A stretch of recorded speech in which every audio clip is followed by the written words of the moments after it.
ছুটির দিনে কারফিউ শিথিলের সময় চলছে। ঢাকার ভেতরে প্রয়োজনীয় কাজে বের হচ্ছেন নগরবাসী।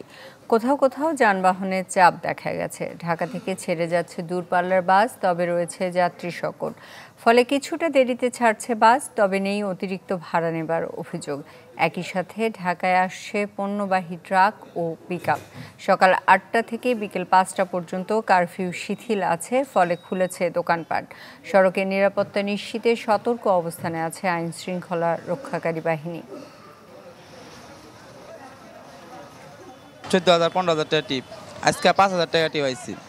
একদম খুব পরিস্থিতি খারাপ, মানুষ যাত্রী নাই রোডে, যাত্রী একদম কম। রাস্তাঘাট ক্লিয়ার আছে, রাস্তাঘাট ক্লিয়ার পর্যন্ত সেনাবাহিনী র্যাব আছে, এখন কোনো আপাতত সমস্যা নেই। যাচ্ছি ভালো কবে, আমাদের গ্রামের বাড়ি, ভাড়ার সব কিছু ঠিকঠাক আছে। এখন রাস্তাঘাটের কী অবস্থা তো বলতে পারি না, আশা করি ভালোই হবে। রাজধানীর মহাখালী বাস টার্মিনাল থেকে সেখানকার পরিস্থিতি জানাচ্ছেন হিরণ খান। দর্শক, আমি এখন রয়েছি মহাখালী বাস টার্মিনালে। এই বাস টার্মিনাল থেকে সকাল থেকে দূরপাল্লার বাস ছেড়ে গেছে। আমরা বিভিন্ন কাউন্টারের সাথে কথা বলেছি, তারা বলছিলেন যে ভোর 6টা থেকেই তারা এখানে এসেছেন এবং প্রতি ঘন্টায় ঘন্টায় আসলে বাস ছেড়ে গেছে। আপনারা দেখতে পাচ্ছেন চিত্র, ব্যস্ততম এই মহাখালীতে এখন কিন্তু যাত্রীদেরও ভিড় রয়েছে এবং যাত্রীদের সাথে আমরা কথা বলেছি, সাধারণ যাত্রীদের। তারা আমাদেরকে যেটা জানিয়েছেন যে এই উদ্ভূত পরিস্থিতি এবং এই অবস্থার দ্রুত সমাধান চান তারা। খারাপ লাগছে আর কি, বাচ্চা টাচ্চা ফ্যামিলি নিয়ে বাজার টাজার করতে পারেনি, কষ্ট হয়, সাধারণ পাবলিকের অনেক কষ্ট হয়। আমরা আসলে এরকম পরিস্থিতি কখনো কামনা করি না, যেহেতু হঠাৎ করে এরকম হয়েছে, সেই জন্য আমরা এই পরিস্থিতি থেকে উত্তরণের চেষ্টার জন্য সরকারের প্রতি আহ্বান জানাই। বাস ড্রাইভার থেকে শুরু করে এখানে যারা কাউন্টার মাস্টার রয়েছেন তাদের সাথে কথা বলেছি, তারা বলছিলেন যে সকাল থেকেই এখান থেকে বাস ছেড়ে গেছে এবং বিগত এক সপ্তাহ ধরে তাদের পেট চালাতেই অনেকটা কষ্ট হয়ে গেছে। কারণ তারা বলছিলেন যে চাকা চললেই আসলে তাদের ইনকাম হবে, আর যদি ইনকাম না হয় তাহলে কিন্তু তাদের দিন পার করতে অনেকটাই দুর্বিষহ অবস্থা হয়ে দাঁড়িয়েছে। আমরা তো স্বাভাবিকভাবে চলতে চাই, যেভাবে স্বাভাবিক থাকা যায়, ভালো থাকা যায়, ওইভাবে চলতে চাই। আমাদেরকে অনেক ক্ষতি হইতেছে, কিস্তি আছে, খাবার আছে, পরিবার আছে, সংসার চালানো কষ্ট হয়ে যায়। চাকা ঘুরলে আমাদের টাকা পয়সা ইনকাম হবে, আমাদেরও দিন ভালো যাবে।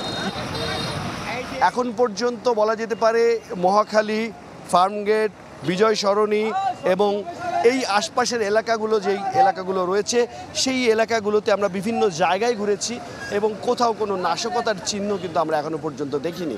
এবং আপনি জানেন সকাল 8টা থেকে বিকেল 5টা পর্যন্ত কারফিউ শিথিল করা হয়েছে।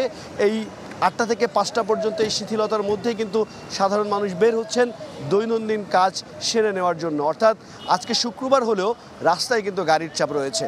এই ছিল এখান থেকে সর্বশেষ তথ্য। হিরণ খান, চ্যানেল 24, ঢাকা। রাজধানীর বায়তুল মোকাররম এলাকার আজকের পরিস্থিতি জানাচ্ছেন সুলতান মাহমুদ আরিফ। মসজিদে আমরা দেখতে পাচ্ছি যে আইন শৃঙ্খলা রক্ষাকারী বাহিনীর সদস্যদের ব্যাপক উপস্থিতি কিন্তু ইতিমধ্যেই তাদের প্রস্তুতি নিয়েছেন এবং পুরো বলা চলে যে পুরো বায়তুল মোকাররম মসজিদকে ঘিরে চতুর্দিকে কিন্তু প্রশাসনের ব্যাপক প্রস্তুতি কিন্তু আমরা দেখেছি এবং সেই দুপুরের পর থেকেই আইন শৃঙ্খলা রক্ষাকারী বাহিনীর সদস্যরা বায়তুল মোকাররম মসজিদ কেন্দ্রিক তারা কিন্তু ব্যাপক প্রস্তুতি নিয়েছেন, যাতে করে কোনো রকম যে নাশকতার কোনো কর্মকাণ্ড যেন সংগঠিত না হয় সেদিকে কিন্তু আইনশৃঙ্খলা রক্ষাকারী বাহিনীর সদস্যরা ব্যাপক তৎপর রয়েছেন এবং তারা পুরো এলাকাটাকে নজরদারিতে রেখেছেন এবং বায়তুল মোকাররম মসজিদ কেন্দ্রিক অতিরিক্ত পুলিশ সদস্যদের উপস্থিতি কিন্তু আমরা দেখেছি এবং পাশাপাশি বায়তুল মোকাররম মসজিদের উত্তর গেট, দক্ষিণ গেট সহ এবং তার সামনে গুলিস্তান থেকে শুরু করে প্রত্যেকটি জায়গায় আমরা দেখেছি যে আইনশৃঙ্খলা রক্ষাকারী বাহিনীর সদস্যদের উপস্থিতি কিন্তু আমরা দেখেছি এবং কোনো রকম যেন নাশকতার সৃষ্টি না হয় সেদিকে কিন্তু তারা লক্ষ্য রাখছেন।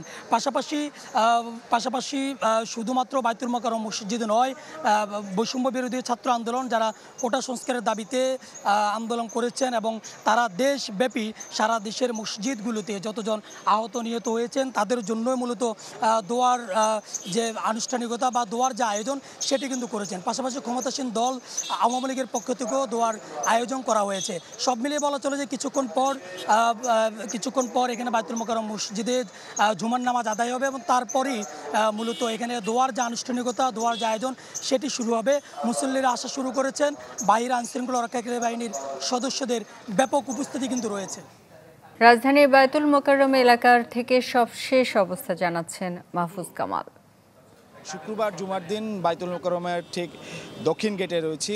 এই জায়গার পরিস্থিতি দেখছি যে মুসল্লিরা নামাজ পড়ার জন্য জাতীয় মসজিদ বায়তুল মোকাররমে আসছেন এবং আমরা দেখছি যে পেছনে আইন শৃঙ্খলা বাহিনীর সদস্যদের উপস্থিতিও বেশ লক্ষ্য করা যাচ্ছে নিরাপত্তার স্বার্থে।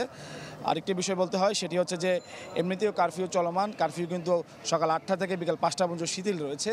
এরই মাঝেই রাজধানীতে আজ ছুটির দিন শুক্রবার নামাজ পড়তে আসছেন মুসল্লিরা। বায়তুল মোকাররমের প্রতিটি গেটেই আইন শৃঙ্খলা বাহিনীর উপস্থিতি লক্ষ্য করা যাচ্ছে, নিরাপত্তার সাথে কোনো প্রকার বিশৃঙ্খলা বা অপ্রীতিকর ঘটনা যাতে না ঘটে। মসজিদে কোনো অগণস না করতে পারে, বিএনপি জামাত কোনো অগণস না করতে পারে, এই জন্য আমরা তাকে নিরাপত্তা মুসল্লিকে নিরাপত্তার জন্য আমরা যাচ্ছি এই জায়গায়।